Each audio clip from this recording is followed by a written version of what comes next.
अपनी जमीन को रूस के हाथ जाने देना इस लड़ाई के एंड में और फिर नाटो की मेंबरशिप न मिलना, क्या यह वो शर्त हो सकती है जिसके लिए ज़ेलेंस्की तैयार हो जाए?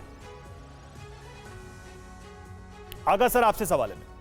नहीं, देखिए, दो तीन चीज़ें हैं। पहली बात तो ये कि जो कुछ समय पहले बातचीत चल रही थी उसमें ये इशू आ रहा था कि कुछ ज़मीनों का एक लॉन्ग टर्म लीज़ रशा को दे दी जाए। बचने का एक ही तरीका है, रशा मान नहीं रहा है, विड्रॉ नहीं करने पे तैयार है। ज़ेलेंस्की, ये भी तय हो गया कि ज़ेलेंस्की जो है रशा को, ये जंग हार चुके हैं, रशा से जीत नहीं सकते जंग।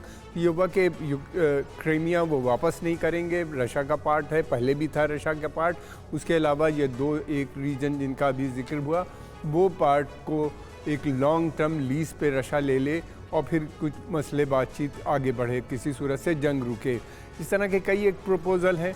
दूसरी बात यह है कि लोगों की लगातार वहाँ पे हत्या हो रही है, बड़ा पार्ट एक वहाँ पे जो है उसका बर्बाद हो गया है, ख़ासतौर से यूक्रेन का। और फिर दूसरी बात यह कि अमेरिकन पैसा देने, फंडिंग करने के लिए तैयार नहीं है इस समय। तो इन सब चीज़ों को देखते हुए प्रेसिडेंट ट्रंप का ये डिसीजन है, स्ट्रेटेजिक डिसीजन, जो पहले से वो कह रहे थे कि ये युद्ध बंद होना चाहिए, बिल्कुल, से जिसके अंदर के सिर्फ पैसा जा रहा है, बर्बाद हो रहा है और अमेरिकन को कोई गेन या यूरोपियंस को भी कोई गेन नहीं। एक चीज़ और मैं कहना चाहूँगा, अमेरिकन ये भी नहीं चाहते कि रशा बहुत कमज़ोर हो।